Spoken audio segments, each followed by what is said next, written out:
Good morning students, how are you. आज हम lesson number 7 हाशिया कारण की समझ पढ़ेंगे। देखो, आपको पता है हाशिया कारण का मतलब समझ होता है।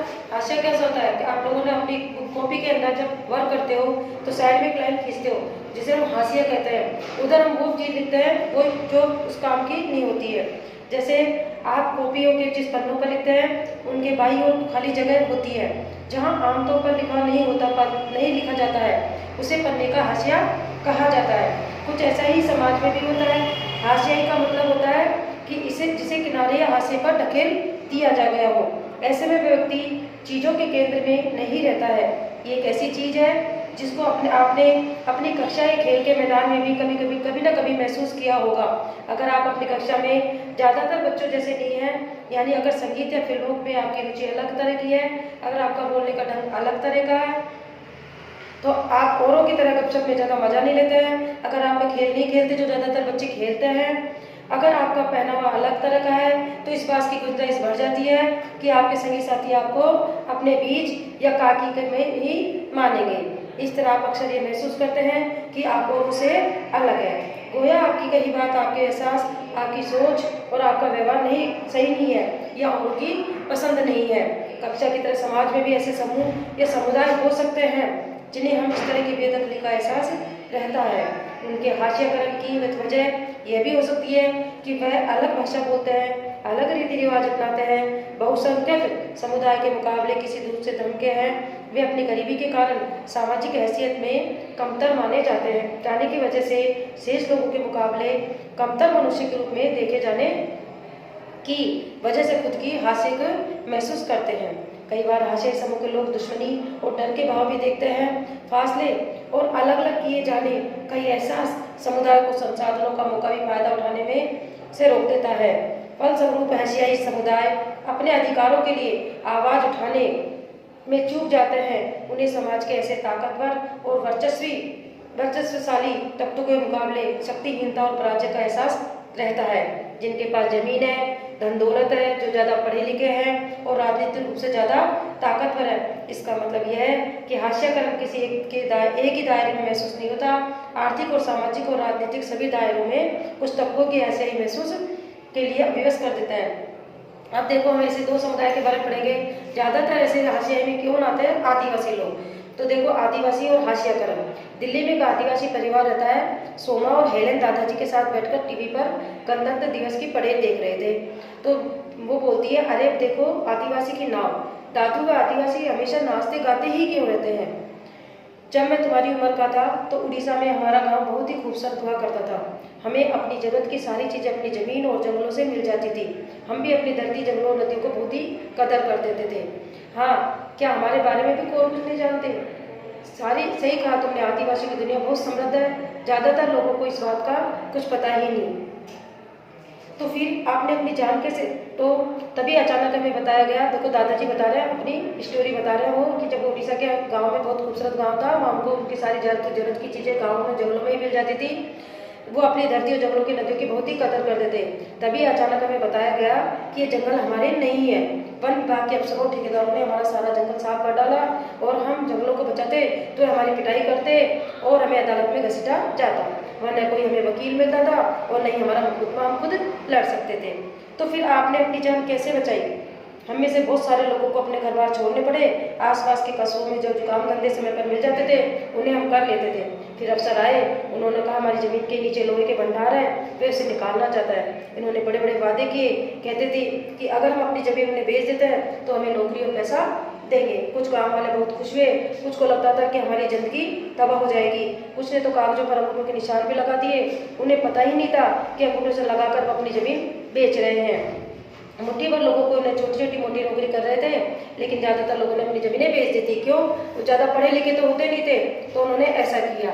तब उन्होंने हमारे साथ मारपीट कर, जो लोग अंगूठा नहीं लगाते थे, अपनी ज़मीन नहीं बेचते, उनके साथ उन्हें मारपीट शुरू कर देते थे। वे हमें तरह तरह से धमकाते थे। आखिरकार उन्होंने सबको अपने पुरखों की ज़मीन बेचने और छोड़ने के लिए मजबूर कर दिया। हमारी पूरी जीवनशैली का रातों रात नामोशन निशानी गायब हो गया। ओ दादू, हमारी ज़मीन, उसका 30 एकड़ जमीन के बदले ठेकेदार ने हमें बस थोड़ा सा पैसा मिला। मैं अपने ज़्यादातर दोस्तों से उनकी बात फिर कभी नहीं मिल पाया। शहर में वे पैसे मुश्किल से थोड़े दिन चले, हमारे पास रोजी रोटी का कोई साधन नहीं बचा। हम सब किराए पर एक कमरे में मकान में रहने लगे। हमने बेखौफ जिंदगी और स्कूली माहौल को बहुत याद आती थी। कुछ साल बाद तुम्हारे पिताजी को दिल्ली में नौकरी मिल गई, हम यहाँ चले आए। वे बड़े कठिनाई भरे दिन थे, इसलिए तुम दोनों को ही हम कई साल तक स्कूल भी नहीं भेज पाए। दादाजी बता रहे थे किसको, हेलन को और उसको सोमा को। मुझे स्कूल जाने से नफरत थी। हम पढ़ाई में इतने पीछे थे क्योंकि हमें सारे बच्चे हमारा मजाक उड़ाते थे। हम घर में संताली भाषा बोलते थे, इसलिए हिंदी में बात ही नहीं कर पाते थे। लेकिन अब हमारे कुछ दोस्त बन गए हैं।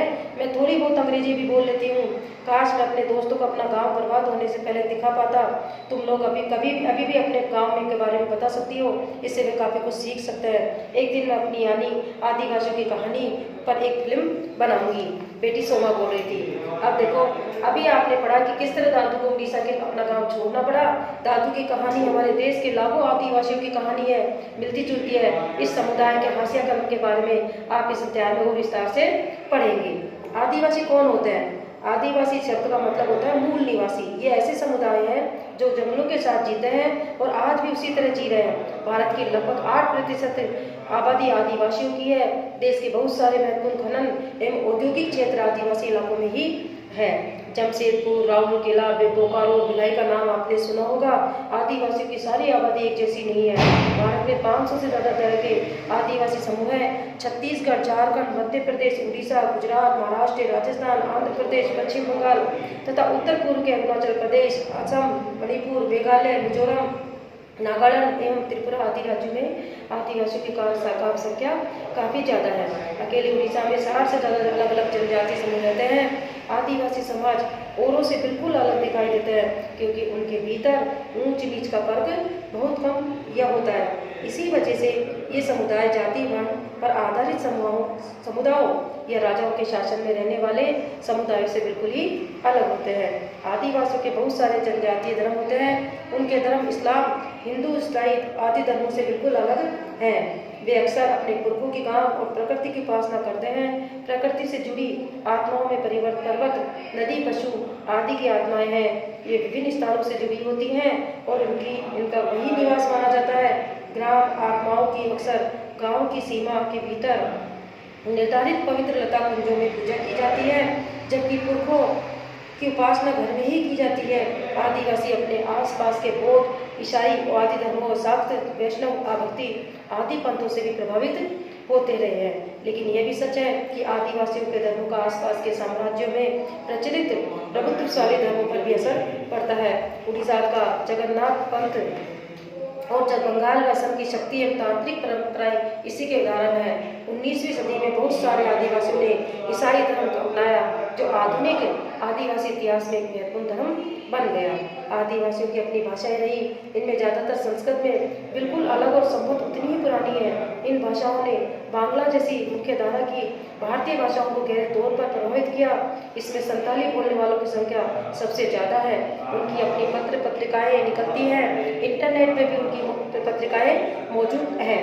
आदिवासी और प्रचलित छवियाँ। हमारे देश में आदिवासियों को एक खास तरह से पेश किया जाता रहा है। स्कूल के उत्सवों, सरकारी कार्यक्रमों या किताबों, फिल्मों में नहीं सदा एक रूप में ही पेश किया जाता है। वे रंग बिरंगे कपड़े पहने, सिर पर मुकुट लगाए और हमेशा नाचते गाते दिखाई देते हैं। इसके अलावा हम उनकी ज़िंदगी की सच्चाइयों के बारे में बहुत कम जानते हैं। इसीलिए बहुत सारे लोग इस गलतफहमी का शिकार हो जाते हैं कि उनका जीवन बहुत ही आकर्षक पुरानी किस्म का पिछड़ा हुआ है। आदिवासियों पर एक आरोप भी लगाया जाता है कि वे आगे नहीं बढ़ना चाहते। बहुत सारे लोग पहले ही मान लेते हैं कि वे बदलाव या नए विचारों से दूर रहना चाहते हैं। कक्षा 6 की किताब में आपने पढ़ा था कि खास समुदाय को बनी बनाई छवियों में देखते चले जाने की वजह से इस तरह के समुदायों के पास अक्सर कितना भेदभाव होने लगता है। आदिवासी और विकास।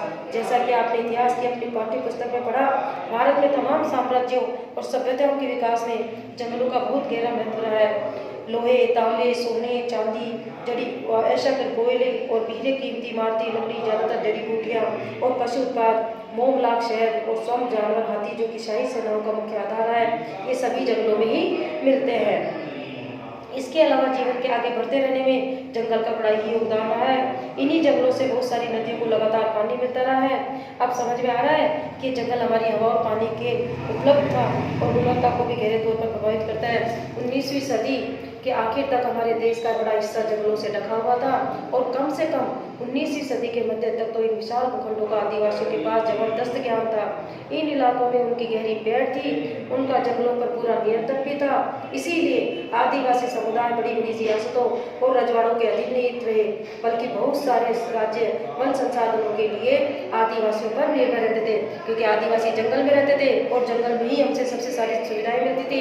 तो सभी रजवाड़े और सभी बड़े बड़े वो थे जो सब आदिवासियों से निर्भर रहते थे। यह तस्वीर आदिवासियों की प्रचलित छवि से बिल्कुल अलग है। आज उन्हें आशियाई और शक्तिहीन समुदाय के रूप में देखा जाता है। औपनिवेशिक शासन से पहले आदिवासी समुदाय शिकार और चीजें बीनकर आजीविका चलाते थे। वे एक जगह ठहरकर काम कर रहे थे। वे स्थानांतरित खेती के साथ साथ लंबे समय तक एक स्थान पर भी खेती करते थे।